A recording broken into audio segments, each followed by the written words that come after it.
Okay, so thank you very much. Thank you to Prof. Grigor, thank you to all the team here at Skopje. I mean, the organization is wonderful. The lunch, the coffee breaks, thank you. Okay, so now we come to the MC meeting, which is like, this is the formal meeting for those of you who are here, who are the management committee members. And basically what makes you different from the rest is because you have voting rights, you have a bit more say, even though we're quite democratic, so everyone has their say. But you have a bit more say, like when it comes to making certain decisions, like what to approve, what to include, you know, etc., etc. Okay, so I won't take too much time. I just need to, of course, tell you that, okay, this is the management meeting happening today in Skopje. The previous meeting was the one face-to-face happening in Malta. You have the agenda, so we'll go through these. These are the standard things we're expected to cover during such an MC meeting.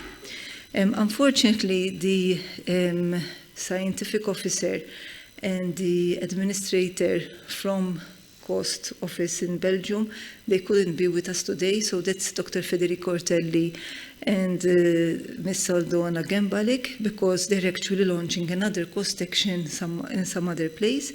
But of course, I mean, we'll be giving them the update of the outcome of this MC meeting.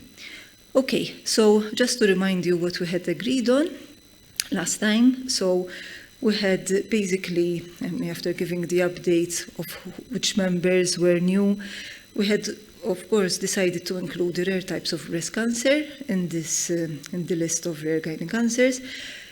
I didn't change the website yet to reflect that, but as you can see from the training school today, we had talks which included breast cancer. We had also at that time decided to apply for a 6-month extension, because officially the end date of this cost action was going to be 11th March of next year, of 2023. But we applied, and just to fast forward a bit, we got the approval for the 6-month extension with full funding. And that means that we definitely have funding till the 11th September of 2023. So we've got another year where we can continue meeting and collaborating.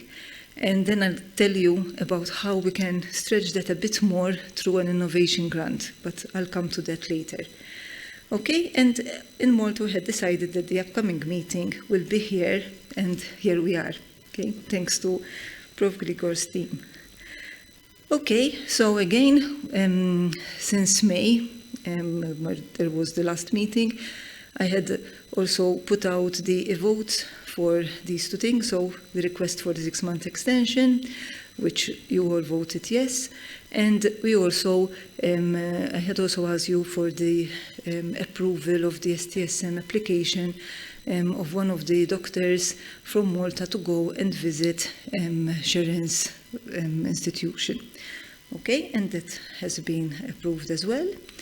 Okay, so just to remind you, so we have 5 working groups.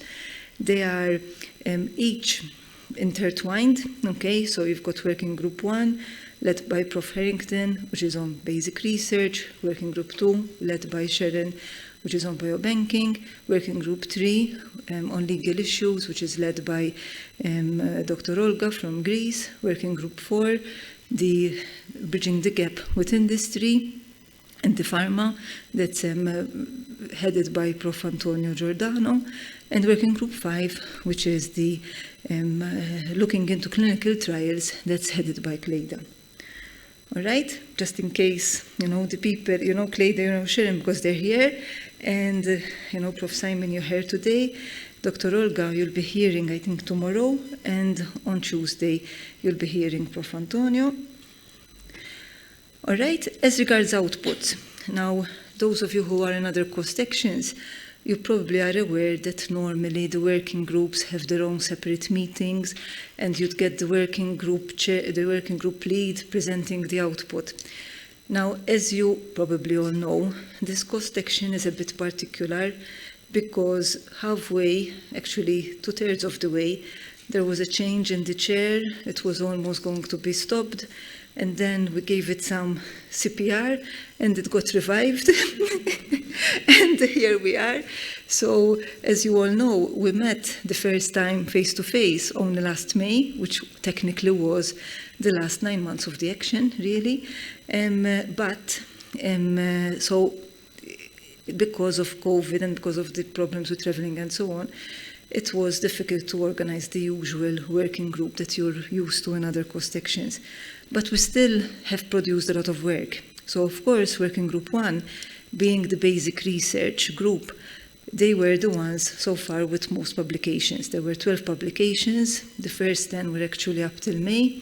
And that's because, we invested a lot in using data which the different groups already had and therefore managed to publish that through cost funding. And also we did a number of collaborative reviews, as you know. Since then also there have been 2 STSMs which have been completed. There have been the 6 virtual mobility grants which have been given out, and also 1 ITC conference grant where one member is going to present at the ESGO in October. Working Group 2, there also have been quite active. There were 4 virtual mobilities and 1 STSM, the one happening in October. Working Group 3 had 2 virtual mobilities. Working Group 4, basically, that's the one, Prof. Jordan was going to be the one responsible for the conference in Naples. I'll be talking about that soon as well. And again, hopefully we'll get the pharma involved, etc. And Working Group 5, there is 1 virtual mobility, which is ongoing, and also 1 publication, which is being submitted. So there has been quite a lot of work being done, considering the short time frames and all the hurdles of not being able to meet physically, etc. Also, what's interesting about cost action is that many of us are new to cost. So given that there are a number of clinicians, and this is the first time that there has ever been a cost action focused on women's health, not pregnancy, because there have been other cost actions on pregnancy, but specifically on women's health, and particularly cancer, this is the first one that I know of. Following that, there is another one on pseudomyxoma peritoneae, which you can consider okay, that includes a specific type of gynae problem, if you want, but specifically on this, it has been the first one. So the participants in this action, many of them, it was their first time, their first opportunity to be able to join a cost action because there was something of relevance to them.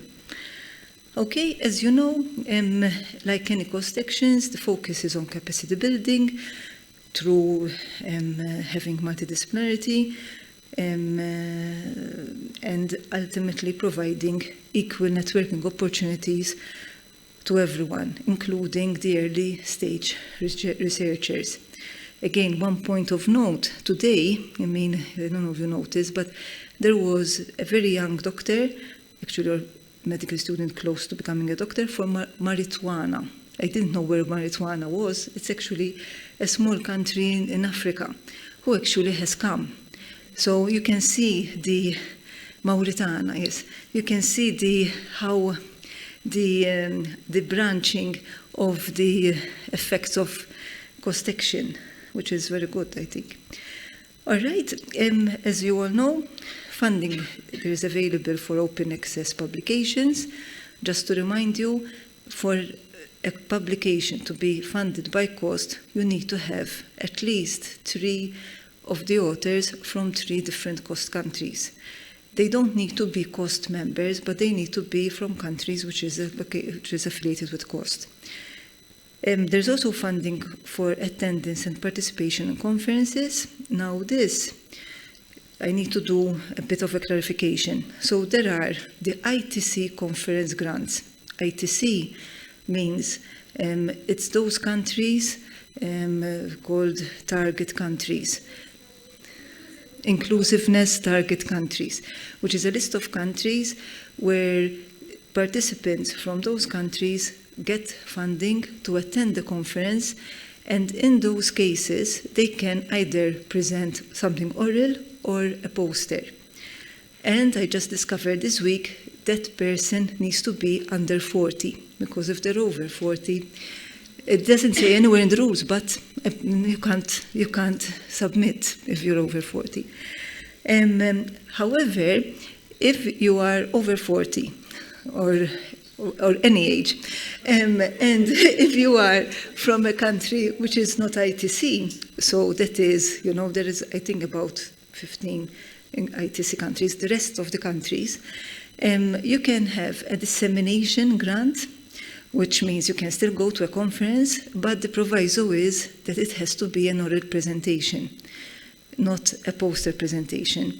So this, I actually, finally managed to have it clarified after various attempts at having people apply for these conferences. So if you think that you are going or planning to go for a conference and you've got an abstract accepted, and it's either a poster or oral, depending on your age, I can guide you to which grant you can apply. Okay, so short-term scientific missions, now that we've been able to travel because of COVID being more under control, as you see, we've got 3, and we had initially applied for 4 in the budget, so there's still time for another one if you have someone who wants to travel. But it has to be completed, if it has to come out from this term, it has to be completed by the end of October. So if you know of someone, one of your PhD students, or you yourself or a collaborator, and you need to go and visit someone in host country, as long as the 2 of them are in the cost section, and basically at this point we've got most countries covered, including Mauritania and including Tanzania, So the coverage is quite good, okay?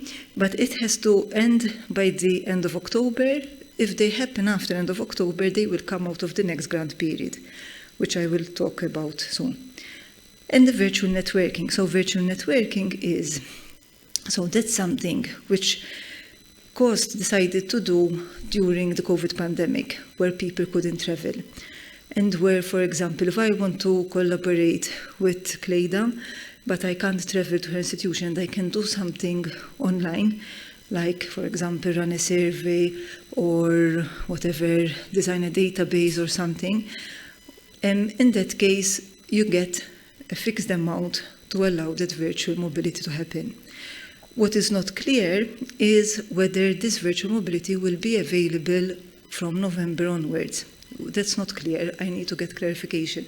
But for sure, they didn't specify. I will find out, once Federica and Aldona return to the office. But what is for sure is that up till October, end of October, there is still time left if you want to apply for a virtual mobility. But again, it has to end up till the 30th of October. All right, so just let me know if you're interested. So this is the budget that we have up till end of October. All right, so on paper it is 159K, but there is this 15% which the project support office from my university automatically deducts. So technically, that's almost 140K, which is still a very good amount, I think. And as I said, that covers most of the activities, all of the activities that we've been doing. Okay, but according to the calculations, there is still money left if anyone is interested to do a virtual mobility or an STSM, as long as it is before the end of October. What I need to tell you for virtual mobilities, if someone applies, we don't need to have an MC vote, because initially we had done a vote where you're kind of giving permission to me and to David Faraggi, who is the vice chair, to approve them on your behalf. But if you're applying for an STSM, we have to do an e-vote. So you have to give a week allowance for the e-vote to happen. Is that clear? Yeah, I think you're used to it now anyway.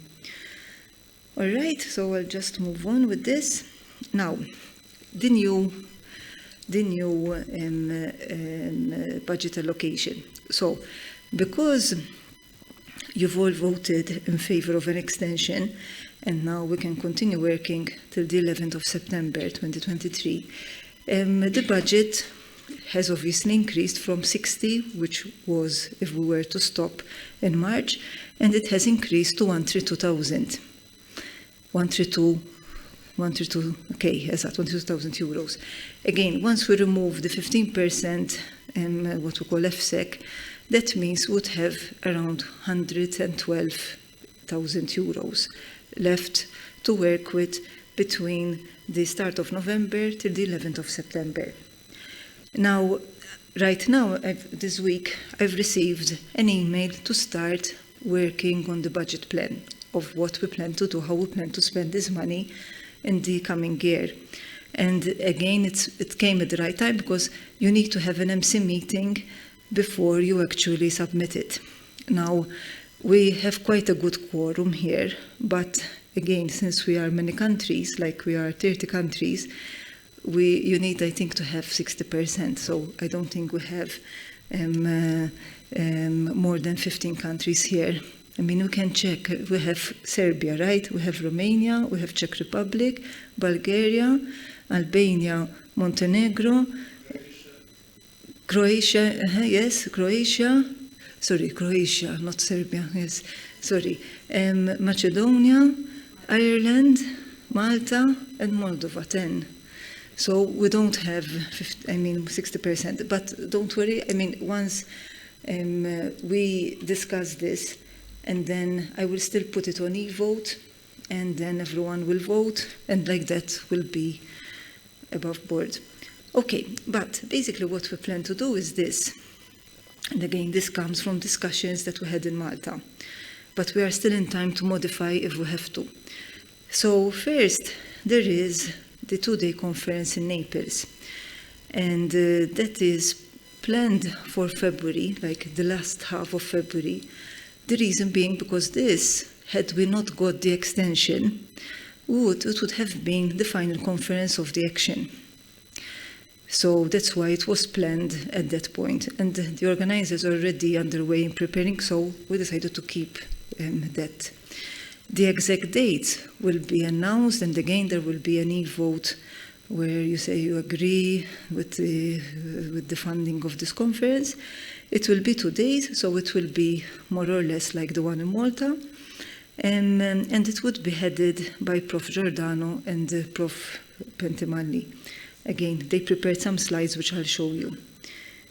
The next one was a training school, which is proposed by Mariella and Angel from Bulgaria. And again, like we are still in the initial talks about it, but I believe we had agreed that it would be somewhere towards the end of April, okay? Again, so that we leave enough time from the Naples conference, and this would be a training school, okay? And then, because technically we finish on the 11th of September, where we need to do a final conference. I mean, every cost action ends with a final conference. And that would need to be sometime end of August, at the latest, very beginning of September, because we need to have all the reimbursements ready by the 11th. So to be safe, probably we'll aim for end of August. Of course, I mean, there will be available money even for people to travel for STSMs, because since we've only done 3 so far, ideally we'll give the opportunity for 2 more STSMs, and of course publications, because I'm aware that people have papers underway, and you know, I mean, if they get accepted, there should be money for publications. So this is what, I mean, more or less we're planning. So I'm not sure at this stage. I mean, of course, the different people now will be presenting different parts of it, but if you want to add something or change something or have any ideas? Yes, tell me. I would just, I think that Italy was March, because it's not the end of the course, the end is in September. So I agree that this final conference should be in August, probably. But I think February can sometimes be very cold. And we're in the middle of the war and energy crisis and so on. I think that if you can postpone it later, maybe end of March, because it doesn't conflict with the cost. Cost is anyway extended for 6 months, so it's not the end of the project. And February is a very difficult month to travel as well. March, I think, also because of the flights, because sometimes those cheap flights, let's say, they start after the mid-March, so they open the air companies actually. The air companies are opening their flights later in March, so it will be easier and cheaper probably to get there, and we don't have to worry about the crisis because the weather is warmer at that time. But in February, I'm not sure. I would like to suggest that. I mean, I will definitely put that forward with the organizers. In fact, I mean, I'll just check if that's, no, it's not yet, but I could actually go, let me tell you, let me just do this quickly. Yes. I mean, I know that I myself wasn't so much involved in the organization of it yet because we're concentrating on this one. But I think we should be in time to have some change in plans. And I will definitely propose to Prof. Giordano and Prof. Francesca to try to push it towards the end of March. And as I said, I mean, we still need to do then the vote for the allocation of the funds and, of course, the date. I think we are in time because although they've started contacting people, I don't think that, you know, everything is written in stone yet. I mean, what do the others think? I would prefer March. End of March. I think Easter, I forgot when it's coming, but it could be in the week before Easter, I guess. I think it's just because I'm thinking of the university. Easter is in April, I think. All right, so we should be okay. Yeah. All right, I'll put that forward. So while we're talking of Naples, Prof. Francesca Pentimagli has prepared a few slides to entice you to go and visit Bella Napoli. Okay, so I've never been, but I've heard that it's very beautiful. I'm ashamed to say because we don't live so far away as a country, but I've never been. So basically Naples is the regional capital of Campania, which is like the region, you know, that Italy is divided into regions, and that's the region of Campania, the capital. And it's quite a big city. It's one of the largest in Italy, actually. It can be reached by train, so if you're traveling to Rome and then you catch the train, or if you happen to be living in a country where there are direct flights, or even by sea, maybe, you know, those living across the Adriatic, or swim, I guess, but not in February for sure, or March. And basically there's a lot of history. It says founded by the Greeks, and then, of course, there were the Romans, and then there was the Kingdom of Two Sicilies. The Two Sicilies were actually Sicily and Malta. I mean, south of Italy and Sicily and Malta, we were the two Sicilies. Anyway, and there's a lot to see. There's, of course, Pompeii, which most of you know. That's the city which was buried following the eruption of Mount Vesuvius, and Mount Vesuvius is now dead, so we don't run the risk of Vesuvius waking up again. And there are, of course, the Amalfi Coast with Ischia, Capri, etc. And, of course, there is a lot of good cuisine and a lot of things to do. These are the organizers. So there's Professor Giordano, who is actually based in the US. He's based at Temple University in Philadelphia. So that's why I would need to liaise with him, because it depends when he is in Europe. So if he is in Europe at that time, then I'm sure that Francesca will accommodate. But I'll put forward the suggestion. Okay? And of course, being a conference, I mean, there will be, of course, a lot of many lectures related on recent advancement in gynae cancers. Okay, so already they started drawing up a tentative list of speakers, who include Professor Sergio Sandrucci, who is a close collaborator with Dr. Giamagatta. In fact, she mentioned him today as the one responsible for that landmark special issue on rare gynae cancers, on rare cancers. Professor Vesna Kesic, who unfortunately couldn't make it to this particular meeting, but I already informed her about the Naples meeting and she intends to come. Professor Michele Caraglia, who I know is a good collaborator with Professor Professor Evzen Almer. He's also going to be actually part of the organizing committee, and even Professor Persson from Sweden, who probably will include a workshop as part of this conference. But more details will be coming up. Okay, so that's basically Naples. So I'll just go back now a bit.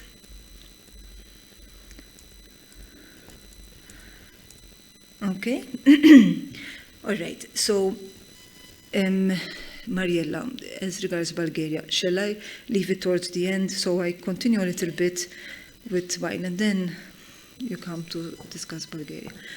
All right, so open access publications. So as I've said, so far, since this cost action picked up again, there have been 12 open access publications.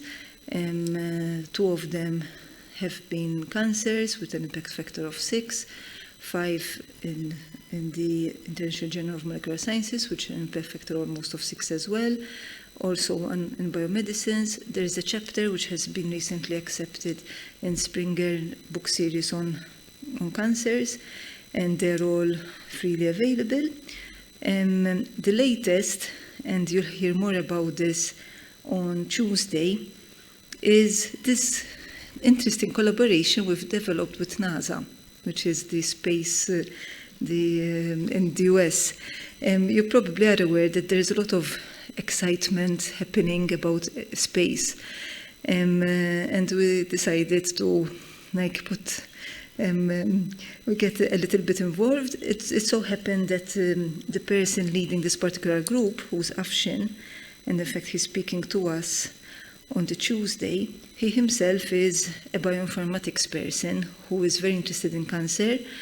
There seems to be a big lacuna on female health among astronauts. And, you know, we have heard about now the interest to go to Mars and people being, the astronauts being exposed to a longer time into radiation and microgravity, more than in the moon or in the International Space Station. And there is a big paucity of data about women. And because we're dealing with women and cancer, we decided to collaborate and have this review paper. It's called Extraterrestrial Gynecology, but basically it's looking at the risk of cancer in female astronauts. So it's like a rare situation, right, for possibly, exactly, rare gynae cancers. And it has been published, okay? So again, that's to show you that with cost, the type of networks you do, are incredible, like definitely outside your usual circle of colleagues. All right, we've got 3 more papers which have been submitted, and we're waiting for the go-ahead from the editor before we can proceed with the funding. But basically, there is an epidemiological paper led by Angel, case report, and a systematic review led by Cleda. but those we hope that they get funded in this grant period. If not, they'll get funded in the next, but ideally we sort them out before end of October. And there is the appeal for more. So if you have any data that you wish to publish, any paper which you wish to publish, and I know that Mariella has a lot of data, and as long as you have 3 collaborators, 3 authors from 3 different countries, then once submitted and accepted, you get the funding. All right, and they could be case reports, they could be original research, could be reviews, as long as they're related to rare gynec cancers. Okay. Mobility grants. So we've had 6 mobility grants. Most of them are still ongoing. So basically, that work related to that paper I showed you with space, that was actually part of the work done by one particular virtual mobility. But there's also an ongoing virtual biostatistics clinic, which you can make use of.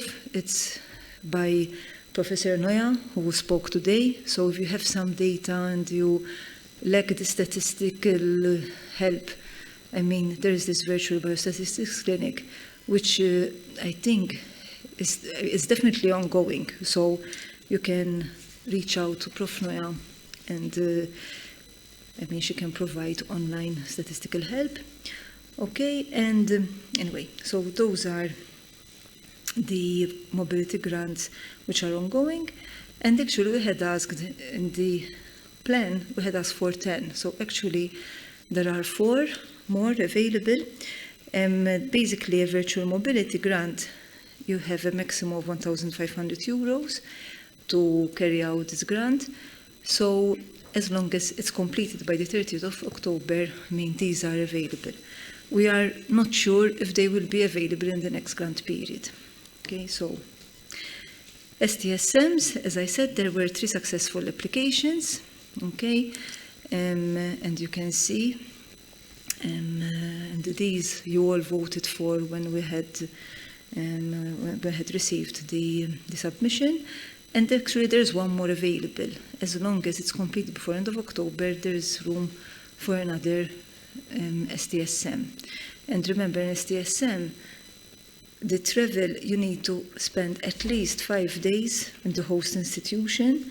The money goes to the person traveling, so not to the host, okay? And it's a minimum of 5 working days. No, minimum of 5 days. They don't have to be working days. A maximum of 3 months, but of course we don't have 3 months at the end of October, so it can't be 3 months, it has to be less. And remember that if you send an application, you have to give us 1 week for the e-vote. So really, if we are already mid-September, and there are 6 weeks to the end of October, you really, if you write it today, you have 5 weeks. So if you intend to write it, you have to write it very quickly. ITC and dissemination grants, so I've already explained these, okay? So we've had 1 successful one, so that's Paul, who's going to the ESGO. And because, well, by now we know you're under 40, so otherwise the system would have stopped you. So you have to be from an ITC country, under 40, and in that case it could be oral or a poster. Dissemination grants is open for anyone from any country and any age, but it has to be oral, right? And again, wherever you go, you have to complete it by the end of 20th October, by the end of October. And these, there will be available even in the next grant period. Okay. Website, so it's being visited. So the website is quite active, now that we are doing more things. So it's getting more interesting. An appeal, please. We have a Facebook page called Gynocare Skopje. And we're on Twitter, on LinkedIn, and on Instagram. Especially the Facebook. And the LinkedIn, it would be nice if you could, do a like or join or follow. Well, all of them. It would be nice because, believe it or not, the cost of it gives a lot of importance on dissemination, not just how much we publish and how much conferences we do, but even how many people are following. So Vera can confirm this. She's our scientific communication officer. So, Vera, you can confirm this. How? Yeah, what we can do, we can now promote this event. Mm-hmm. Yes, we can promote this event and we can announce the Bulgarian one and the Napoli one. Yes. Because through what we did for this training school, we publish it on a cost web page. Exactly. But I publish it on my private LinkedIn. I didn't publish on that. I didn't know about it. What we can do, you could maybe either tag this. Yes, I don't know how we can do that. Either you tag me and I put it in there, because I think the Facebook is like a page that I manage. I don't. You do? Okay. It's like a page. Yes, Cleda, you're a bit more an expert than me. I'm not very. Okay. Yeah. So probably if you either share or tag, I think easiest is to share. I do accept, and then like that will be linked. What I can do, as I said, I will now share. We've made a lot of pictures. Yes. We can make text. And Exactly. also from the press conference tomorrow, we can. Definitely. So we can be more visible. Very definitely. Because they give a lot of importance on this. Yeah, because the office in Brussels actually pays a lot of attention of marketing. Exact. Yes. Yes, so this I'll make a note. So I can try to find you as well. But we'll try to find each other in the cyber world. But if we have problems, Cleda is very savvy. So we'll ask help. I can help. Yeah. But if you could, I'm sure you're all on Facebook and probably on Also, I LinkedIn. would suggest, Yes, please. all the members, if they have the possibility, for example, to make a post and to share it in their institution's page. Yes. If they allow, for example, I posted this in the Faculty of Medicine of Tirana, Yes. and Yes. many people had a reaction. And, Yes. But also be sure to tag in the post the Gynocare Cost page on the Facebook, Cost Association, Yes. just to put the tag, so they are linked to this. So Exactly. if you post it in your institutional page, for example, the University of, Montenegro, or it will have more audience. So Exactly. So we all link and post in the institution. And you've all taken some photos while you were here, so if you could do a small... of course, posts with photos are more. Yes. seen. Yes, they are seen more. So please, please, please, because that is probably, we've got about 120 followers, and but mostly they are the followers, that I have friends on my Facebook. So, if they were to investigate, they will find my cousins and my friends. And that's, ideally they are people from different countries linked to gynecancer. So we need to do that. Like the page and your cousins too. Exactly, yes, exact, yes, they are welcome. After all, it's patient engagement. Yes. Just while you're speaking, the followers are 313. So. Good, you see, right? So, okay, you can see that I don't follow Facebook all that much, but I do it mostly, let's say it made me a bit more social, this cost action. Yes, very good. But again, we can learn from what Sharon does. You're very good on Twitter, especially, and social media. And I try to tag you, to follow you as well.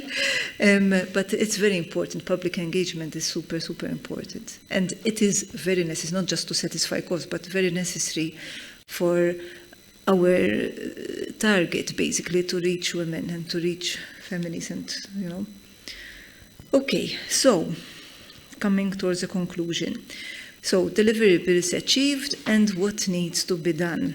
So you are aware that there was this memorandum of understanding which was written about 5 years ago before the cost action was accepted by Cost Office. And even though there was a change in the headship and change in the work group leads and the change in everybody, we still are obliged, it's like a contract, we're obliged to tick all the boxes of that MOU. And we've achieved quite a lot. So basically one of the deliverables is this annual meeting, which we're having.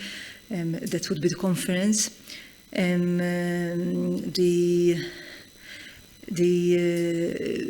European Network of Gynecological Pathologists, basically it's the survey on biobanking which Sharon has done, and of course we can also develop it a bit more through this training school, which is targeting everyone involved in gynae cancer, but you are noticing that there is a bit more focus on pathology. And I know I promised that I will redistribute the survey when in Malta, but it will have to be done. I mean, this survey, so when you do receive the link to the survey, if you could fill it out or send it to people who can fill it out, it's very important because it's one of the deliverables. And also this main document showing the different national legal requirements related to biobanking and informed consent. So there was a virtual mobility two virtual mobilities on that. A survey has been designed, and again it needs to be redistributed because when we did the first round, I mean, there were almost no responses, so we need those responses because it's a deliverable. Now, pending work, so one of the other deliverables is this clinical trial reference depository, which Working Group 5 is working on. So Cleda is heading the systematic review. So I think once we have that paper, part of the work of that paper was going through the clinical trial depository. However, that was focusing only on some types of clinical trials. So there are plans to go and look into the surgical trials. I've had a word with Paul, who is interested in working on that. So ultimately, in order to have this reference depository of good trials, and so that is also one of the deliverables. Then, of course, we have to do training schools. We're doing this one, and there's the next one in Bulgaria, so that's work in progress as well. We need to do this harmonization of existing tools for digital pathology. So far, this training school and the virtual mobility being headed by Vera will be looking into pathology. But we'd need to delve a little bit more on digital pathology. So I think tomorrow there's one of the talks by Prof. O'Leary, which is on digital pathology. Okay, but of course we need to have a bit more work. So it could be in the form of a paper, it could be in the form of a workshop, but probably a paper would also be good, harmonization of existing tools. Okay, and this one, the establishing of a training curriculum in the diagnosis of rare cancers in order to aim to have a first online training course for young pathologists. This is probably the biggest hurdle of them all, because it's not just doing a training school, but having a curriculum. Now already from the presentation of Prof. Harrington today, we already got a good overview, focusing only on the ovary. But I would welcome pathologists in the group or your connections with pathologists to try to come up with ideas on how we could, if you already have an existing training curriculum in your country or in your university, because this is probably what needs more work. It's a start, this training school, but I don't think it will satisfy 100% this establishment of training curriculum. The resources, the proceedings will help to formulate part of the material for this curriculum, but it needs more input to get it to the right level, I think. So these are just food for thought, okay? So when you're networking, and you're trying to find ways on how to work together, keep these in mind, because we are obliged to get them signed. Okay, so this is where I'm going to end. I'll just confirm. Yes, all right, I'll tell you about it after. But the meetings, so I've already talked about North Macedonia and Italy, Bulgaria, so Mariella will soon tell us about it. But we need to do 2 more things. So actually this morning, and this I very recently edited, I mean, Sharon has told me about this increased, of course, very legitimate interest in the work she does, especially with patient engagement. I think both following your talk in Malta, or the work that you've been doing, and of course your contribution here, I mean, has shown how important your work is. Of course, it's the result of a decade or more of work, but that we should learn from you on how to engage our patients. So I think what I would suggest is that now we'll have Mariella talking a little bit about Bulgaria, the training school. Then maybe Sharon, if you have time, just, even for the sake of those people who are not here in Malta, just to remind us a bit what you've been doing as part of Engage. And then I've got a couple of more things, because we need an offer for someone to do the final conference of August and something else. But I'll get the innovation grant, which I will ask Prof. Almer to talk about. But let's start with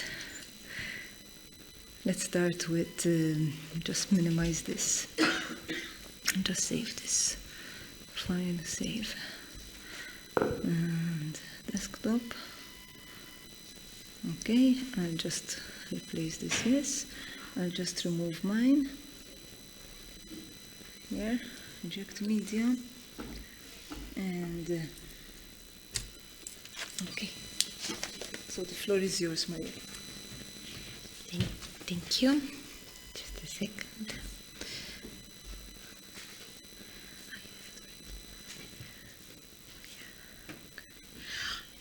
No viruses, please.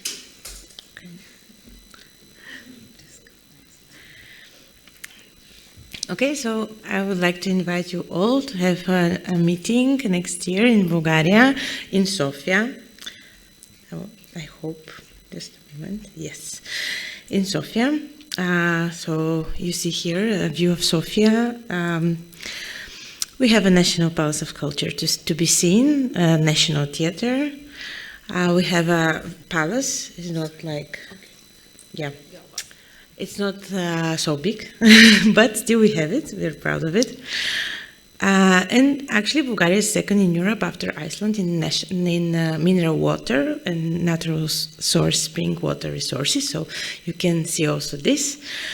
You can enjoy food, and you can enjoy drinks. Now we'll see how it will go with Macedonians tomorrow and today. So to see which is better, for sure. So if we decide to go in Bulgaria, I was thinking to do it in Sofia Tech Park, which is quite a new conference center just for this kind of events. And for the topic, we have, as you heard, we have troubles with our cancer registry, but it happened that this year is 70 years of Bulgarian cancer registry. It actually is one of the very first in Europe. So we thought to do something in collaboration with them. And for possible topics, I was, of course, cancer registration could be a possible topic, national virtual biobanks, electronic medical records is a very hot topic now in Bulgaria, how to do the electronic healthcare. So I think there will be a lot of interest, not only from our community. Digital health, improving rural life, this I think is also very good. Electronic patient-reported outcomes, where I hope I will be have the chance to present you our own project about this. And also, when I talked with Sharon today, I was thinking, because in Bulgaria, patient advocacy is not very much, how to say, it doesn't exist. So maybe we can do a patient advocacy session. And of course, any other topic that you may find interesting for this. So the dates, well, maybe it's now a little bit outdated, this information, but it can be, of course, later in May or in June. And we just want to tell you that we cannot wait to see you there in Sofia. Thank you. Really looks interesting. Really looks interesting. I had visited Bulgaria many years ago, but I didn't recognize any place. So really, very nice, very good. Again, I mean, when it comes to setting the dates, I think, Mariela, it would be good to first know when the Naples meeting will be. So there will be enough time between one and the other. Once we know when the Naples meeting will be, we'll then fix the days for Bulgaria, because I know it takes a while to organize things, but probably we'll do one will lead to the other, if that's okay. Yeah. And maybe one thing that we could do is, because remember we had mentioned the possibility of doing a workshop led by Sharon. One thing that we could do is that it would be back-to-back, for example, with either with the Bulgaria meeting. So there would be the training school of 3 days, for example, and then a half day or a day of patient advocacy, because the people would have traveled anyway to come to the training school, and then they can stay an extra day for that. And that would kind of cost less in terms of travel and people's time. You have a bigger catchment because people will come, but it could be either back-to-back with the Bulgaria meeting or possibly with the Naples, but probably having it in Bulgaria. But yes, Paul, what was your... I was thinking maybe it would be better to, my suggestion would be maybe it would be better to connect it with the Naples, because that is only 2 days. With the Naples? That's 2 days, and if you want to stay an extra day, that's 3, but in Bulgaria, stay 3 and an extra day is 4.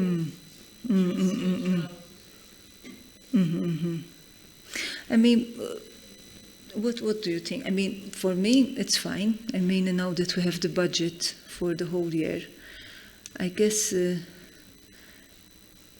don't know, I guess, we've only discussed it this morning, so... Yes. Yeah, either option. Okay. I mean, what do the rest of the people think? Maybe it would be training school if it was part of the 3 days, rather than having it an extra day. Okay. Maybe an afternoon of one of the days.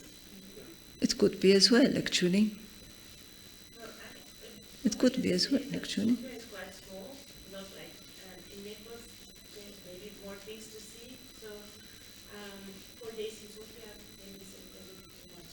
This is just I think I would have to compromise it for this, but from tourist point of view, it's maybe too much.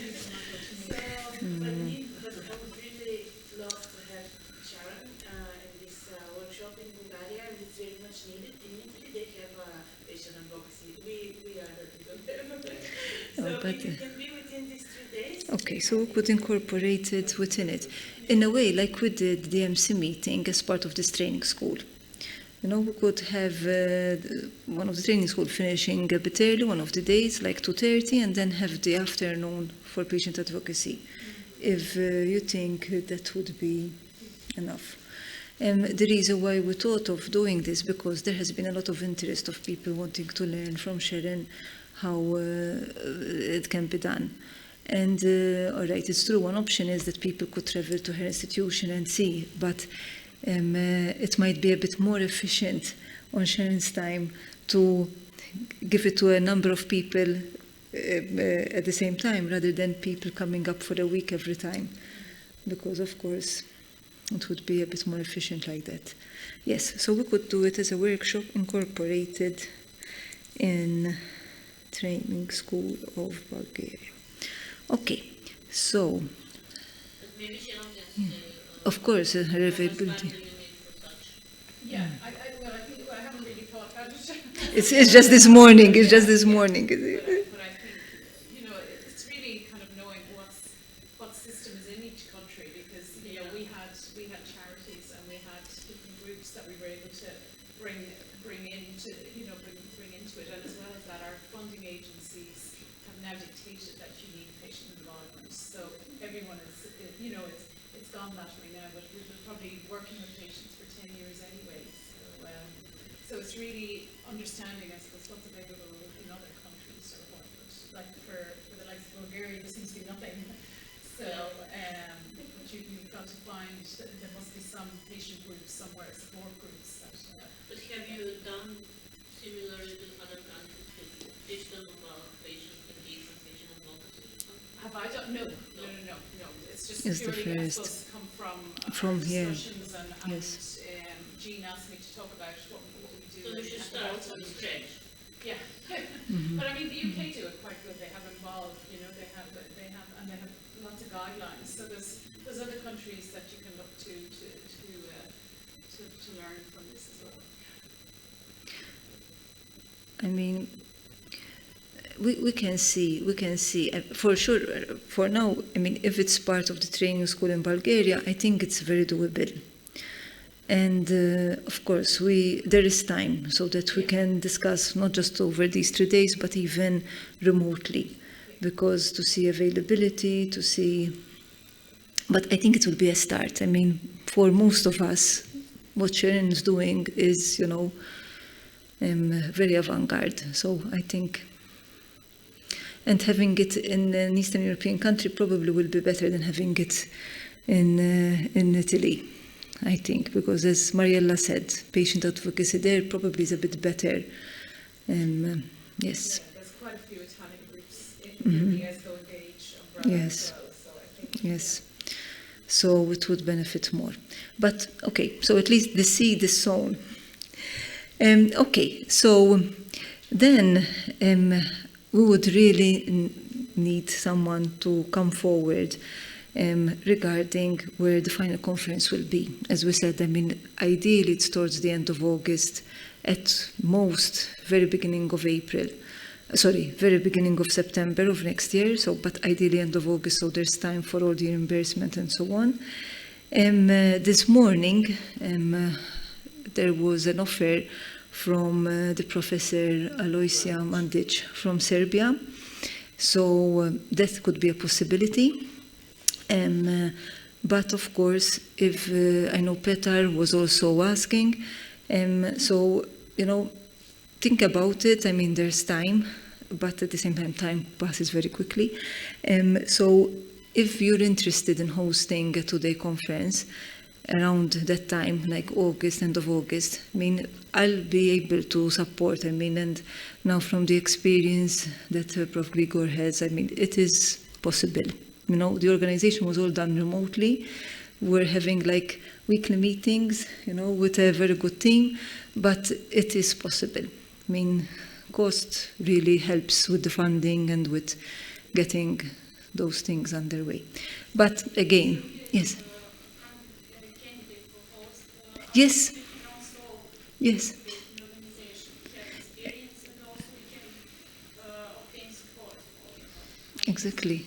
Exactly. And I know that you have also connections with pharma, so it would be a good, and clinicians. Exactly. So the fact that you have Prof. Aloysia and you from Serbia who are keen, that's already sounding very good. Very good. So think about it, and there is time, but again, while we're here, you can see how it goes on. But it would be great, I think, and like that would have covered both. The fact that we have had that conference in Malta, so that's like mid-Europe, and then Italy, and then we have North Macedonia, Bulgaria, and Serbia. I think Coast will be very happy because we would have covered the more needed places, not like the usual countries which have everything. Yeah, exactly. France, Germany, okay, they're nice places to visit, but really and truly the outreach would be more needed. I'm sure Europe will be more happy to spend the money where it's needed, to help the women who need it most. Good. So Serbia will probably be sending emails. Glikor can tell you, I can, get confusing, but, there is reception, so.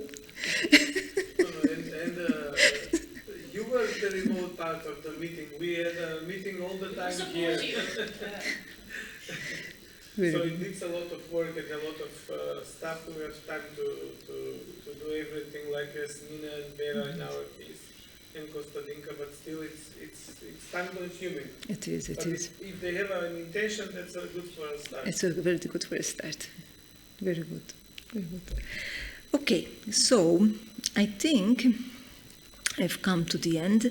I mean, already, the last thing I wanted to say before I give the floor to Prof. Almer is that, that we had been talking about a book proposal, a book on rare gynae cancers. And I would really like to do it for two reasons. One of them, because there is actually a deliverable, which is to do an informative booklet for dissemination to industries.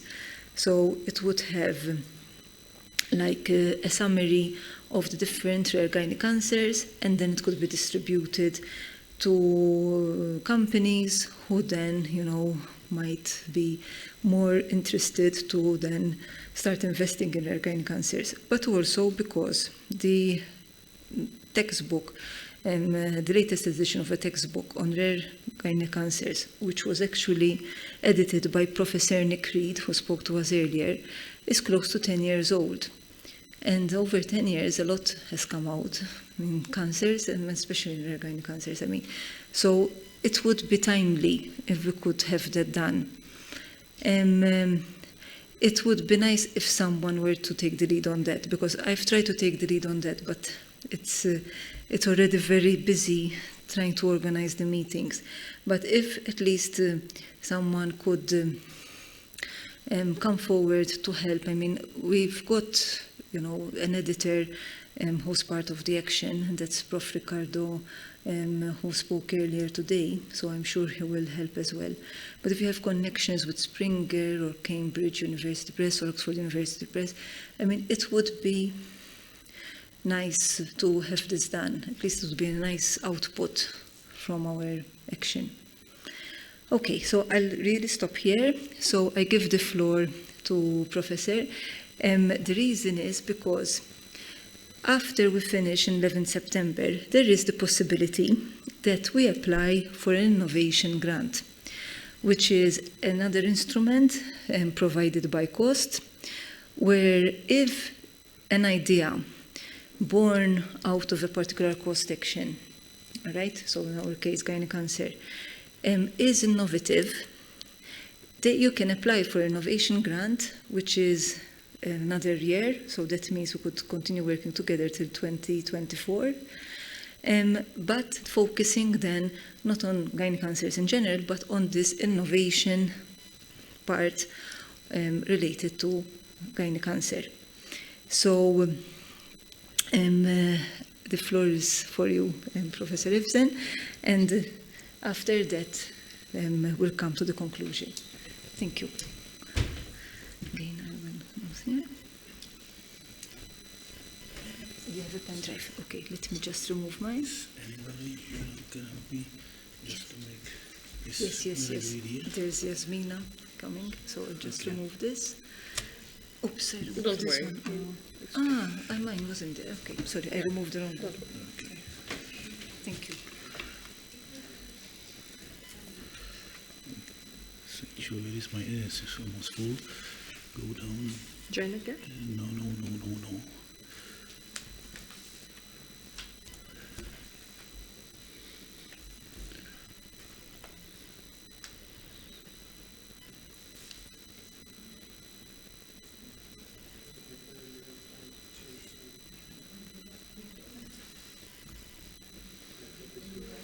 Here we go.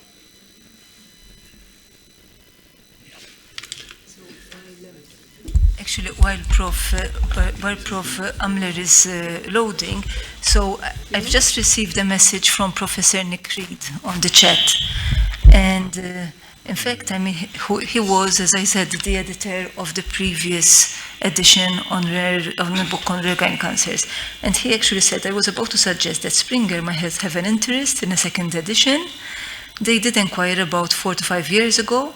I would be happy to be involved, but I prefer not to be the lead, as I'm getting too old. Okay, you're never too old, Professor Reed. But yes, so already we have, part of the bridge. Thank you.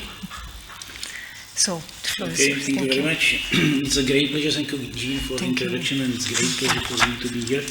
And I don't want to take a lot of your time, but only a few things, because if actually there is a chance to apply for the innovative grant, I would like to give you some hints and ask you for some help maybe, because actually we have some tool which I would like to introduce you to you, and then we need somebody who will be able to help us just to make from the tool a real system for early stage disease detection and maybe also for theranostics. And the whole principle is based on nanofibers. I do not know whether everybody of you are familiar or is familiar with nanofibers. It looks like this, nothing very special, like a piece of material. But if you look at and with this material you can do a lot of things. At this moment we have plenty of nanofibers already in clinical trials, or even some of them are reaching the market. And you can see that actually they can be used for plenty of application in regenerative medicine. Here it is, for example, for hernia treatment, and it could be for any internal suture applied. But what is important is when we look at the structure of nanofibers, the structure looks like this. You can see plenty of nanofibers which are only few dozens or hundreds nanometers thick in diameter, and the pores there are very tiny. The advantage of such a system is that actually it is highly effective for filtration. So it means we have tried to apply this system for specific filtration and for detection of markers of diseases in very low concentrations in human fluids. How do we do it? We can modify the nanofiber surface with some kind of antibodies or microRNAs or whatever is actually in our hands, and then specifically we can bind the markers which are in very extremely low concentrations in fluids. And that's exactly the topic or the way we would like to go through or along, and would be great if there is some kind of interest here among this course group. I was hearing very carefully this morning, the lectures about, how important it is just to detect rare cancers in their early stages. And this is exactly the point we would like to address. So the idea at this moment is that we would prepare something like, the tampon, gynecological tampon, which would be inside equipped, and we'll show you a bit later, with some kind of specific nanofibers, and this fluid would go through, like through micro or nanofilter, and on the surface of this filter would be some antibody or microRNA, which would specifically bind the marker. The system would work like this, Here is the example of how this system looks like or works, in case that actually there is something which is already bound, then we can detect it optically by change of color. We can also do it in microfluid with a microfluidic system, which is another point, and we can simultaneously detect, for example, 10 or even more markers, at one tampon. The only point, or I mean the main point, is that we do not know what is the marker. And we need just cooperation with others simply to guess, to specify, or maybe somebody of you already know, which could be, the real marker which is at early stage of the disease, which appears at early stage of the disease. So we can actually do and start and definitely we will go in two different directions. The first one is that we will use already known tumor markers, and we do believe or will believe that these markers are also expressed or appear in fluid even at early stage of the disease. So it means at a stage when the classical diagnostics fails, because this is under the detection limit, but then this is choice or chance for us that we can do it. The other option is that, of course, we can go through new observations, new ideas, and we can find out some markers which are already known, or you know them, or even you guess that you can that these markers could be the positive or the valuable ones. Of course, we have to start with some kind of in vitro tests, so we can prepare something like wells, which will be equipped with these small nanofibers, equipped with or functionalized with these markers, and we can test them in laboratories, definitely not only in ours, but of course we are very eager to share these systems with anybody from the consortium.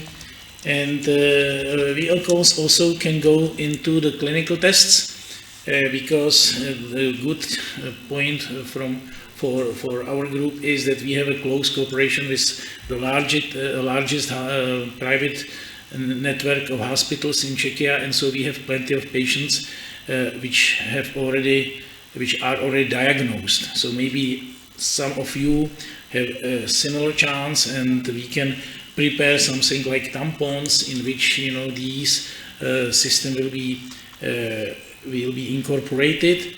And then, of course, we will later on follow whether these markers which we have selected are or are not useful for the detection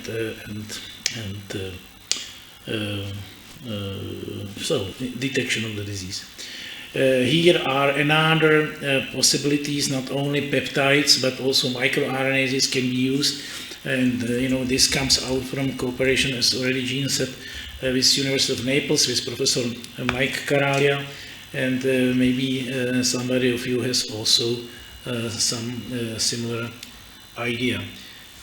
Okay, so this is something like a short introduction what we would like to do, and if Jean and you, of course, will agree with some kind of innovation project, I will be very, very much grateful, and of course we are willing to do and provide you with fibers, functionalized fibers, and participate on clinical trials, either here in Czechia or somewhere else in other countries. Simply, this is open for discussion. That's all, and I would like to thank you for so the chance much. to talk to you. Thank you very much. So this is your prototype, as understood, or no? What do you mean prototype of the tampon? Yes. We can do it. We can prepare it for you and send it to you. We have it. Okay. Have you tested or not? Yeah, we do test it. Actually, the point is that at this moment we use it namely for healing. Because Czechia is a small country with not very much, let's say, companies, large industrial companies who could support us with large money or larger budget. So we have organized something like spin-offs, and then we need to go step by step forward. And at this moment, we are in a situation that we have prepared tampons for decreasing of pH, and this is something which we started with, which is like for healing or protection or prevention, better to say. And then, of course, we would like to go forward also with some kind of diagnostics. So we can talk about this a bit later, but this is what we have in our hands, and tampons we can provide you no problem. Yeah, and it would be great. I would be grateful. Okay, Thank you for sharing this innovation with us. Of course, I mean, this, in my opinion, so far has been the most innovative thing which has, been discussed in Malta and here. But feel free that if you have ideas, I mean, it could be, a how can I say, there could be multiple things which we put in this grant. So if you come across some idea which could be related to this, or maybe slightly different, but as long as, you know, it has to do with gynae cancer, we could apply. Again, the details of how to apply and the deadlines and so on, I will find out. I mean, but we have the next year, I mean, the next grant period to work on this. It is a competitive process, so you have to apply, and it has to be 20%, exactly 20%.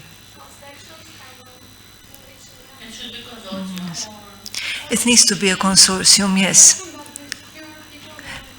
Exactly, exactly. So you are. Exactly. So you are not meant to have like the whole 30 countries. You don't have to. I mean, it could be, a subgroup of those countries who are already in the cost section. Yes, there would have to be one lead. And the lead doesn't have to be the same action chair. So it could be the lead would be someone else who's kind of the owner of the invention. And then like the others would be part of the consortium. As soon as I have details, because I know that other cost sections have managed to get, but I think it was for those ending now. So we have time, exactly since we got the extension, we have time to apply and to write it properly, to try to get the best success. But yes, as Cleda has been saying, it's only 20% of applicants who actually manage, so it's quite competitive. But I would add that anything that has to do with nanotechnology, it's like Yes, I mean, and I think our forte is nanotechnology, as you have been saying. The fact that it's artificial intelligence, the fact that there is cancer. Yes, the fact that there is cancer, you know, there is the mission for cancer by the EU, so there's a big push. And the fact that if we have the rare somehow in it, they're all winning points. So, you know, I mean, those who are interested in being part of this application, I think your best bet is to first contact Professor Amler, I mean, you know, so you find out more about it. And then when it comes to writing it up, I mean, you know, those people who have contacted Professor Amler, feel free to keep me copy. I mean, you're more than welcome to do that. Then we'll join forces to actually write the application. What do you think, Professor? I mean,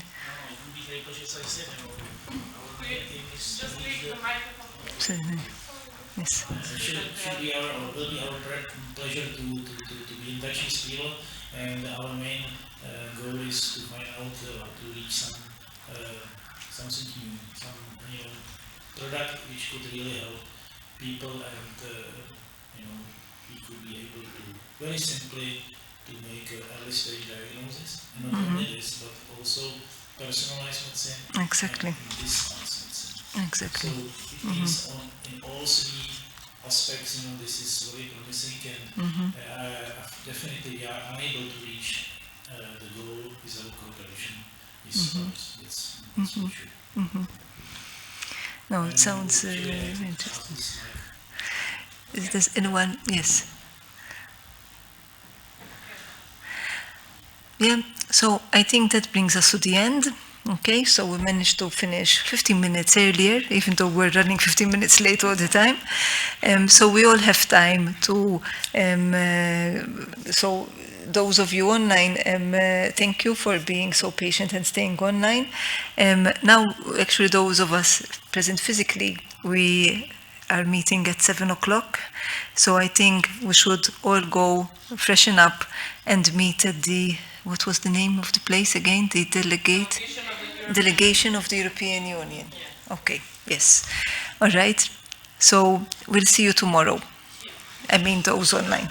And see you at 7. Thank you so much.